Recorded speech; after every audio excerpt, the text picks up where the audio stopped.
Welcome students. This session is about the Taylor series lab program. In this program, we're going to design and develop a C program to compute the sinus using Taylor series approximation. Also, compare with built-in library function and display with the appropriate messages.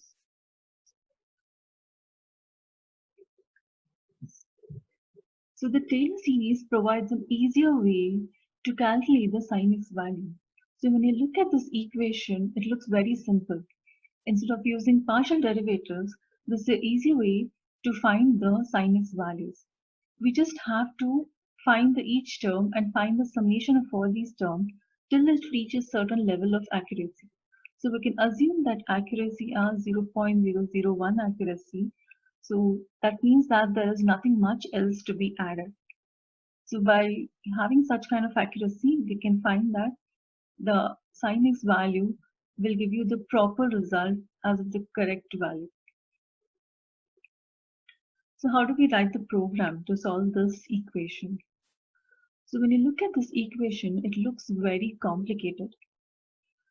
So but if you split it into part by part, it becomes very much easier.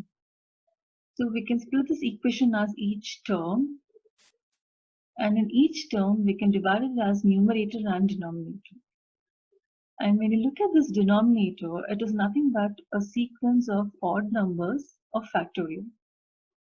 So instead of calculating the factorial for every number, we can just take the previous value and multiply the required amount to get the next factorial. So suppose we want to find 5 factorial. We just have to multiply 4 and 5 to the previous denominator, that is 3 factorial, in order to get the 5 factorial. Similarly for the numerator, x to the power of 5 is nothing but multiply the previous numerator x cube into x so that we get x to the power of 5. So this simple logic is actually used in developing this program. So we'll just look at the program to find the sin x value. So the x value is nothing but in radians, but the user is going to give in degrees. So we have to convert that degrees into radians. So first thing that in the program what we're doing is that first we will take the degree from the user and convert it into radians.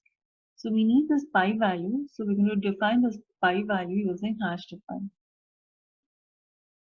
And we require certain variables that is required for the program.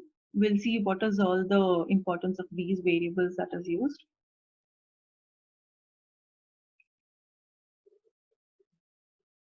Now the sin x value is found by adding all these terms. So the first term is x. So we'll just initialize this x as x by 1. So the numerator is x, denominator is 1. So x by 1 will give you the first term. So now this process has to be continued for other terms also. And there's one more important thing, the alternative terms are negative. And the terms are having alternate positive and negative. So we have to make sure that the negative sign also gets changed. So we have a variable called as I, which helps us giving the factorial of the denominator. So we'll use the do while loop to find all this summation of the series. And we'll end the series once we reach the accuracy of 0.001 accuracy level. So what is the condition to stop the loop is that we'll find each term, and each term till it is greater than this value, keep on finding the next term. And then once it reaches this accuracy, that is almost we have reached the series where all the terms will become 0.0001, so there's no need to add. And f_abs is a function to find out the absolute value. Otherwise, the negative symbol will help in giving the wrong comparisons value. So we have to remove the negative term. So we're going to use f absolute or absolute value of a floating point number. So how do we get this each individual term? So initially we have defined numerator as x and the denominator is 1. So first term we have got, that is numerator by denominator. So we have to get the second term now. This second term is nothing but we can use the previous value also.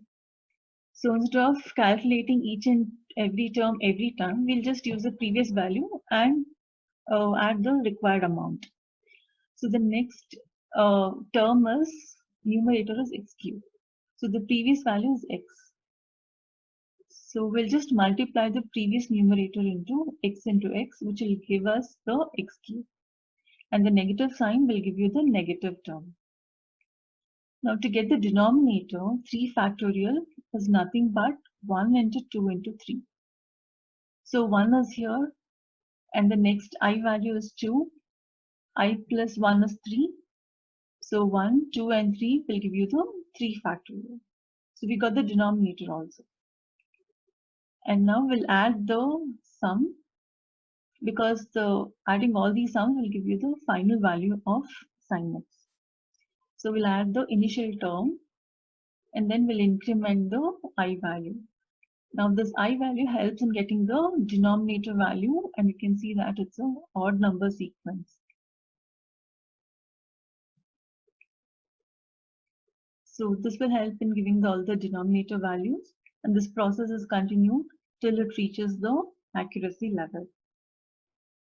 After the while loop ends, we have found the sin x value, which is stored in the variable sum. Now this is the value that we have calculated.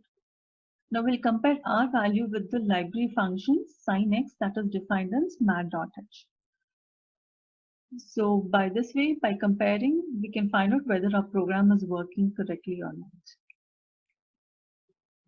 Now let's look at the tracing of this do while loop program just to understand how the sin x series are calculated. So the do while loop contains 4 parts: term, numerator, denominator, and the I value. So before the loop starts, the numerator is initialized with x, denominator is 1. So now the loop will begin. Once the loop begins, the first term is calculated, that is x by 1. Okay, now we've got this first term. Next we have to find the next term, that is x cube and 3 factorial. So we'll just multiply the previous numerator into x squared. So we'll get x cube. So the previous numerator is x into x squared, we get x cube along with the negative sign to make it as negative. And denominator also similarly. So for denominator, we're going to make use of this I value. I is 2, I plus 1 is 3, into previous denominator is 1. So 1 into 2 into 3 will give you 3 factorial. Now we'll increment I in I is equal to I plus 2, we get it as 4. In the next loop, again we'll find out the term. Term is numerator divided by denominator. So numerator is x cubed by 3 factorial. So it's negative x cubed by 3 factorial. So we'll find the next numerator. So here x cubed into x squared will give you x to the power of 5. So the negative sign will make it as positive twice. Similarly for the denominator, the previous denominator is 3 factorial into the I value, then I plus 1. So this will give you 5 factorial. And we increment this I value for the next denominator.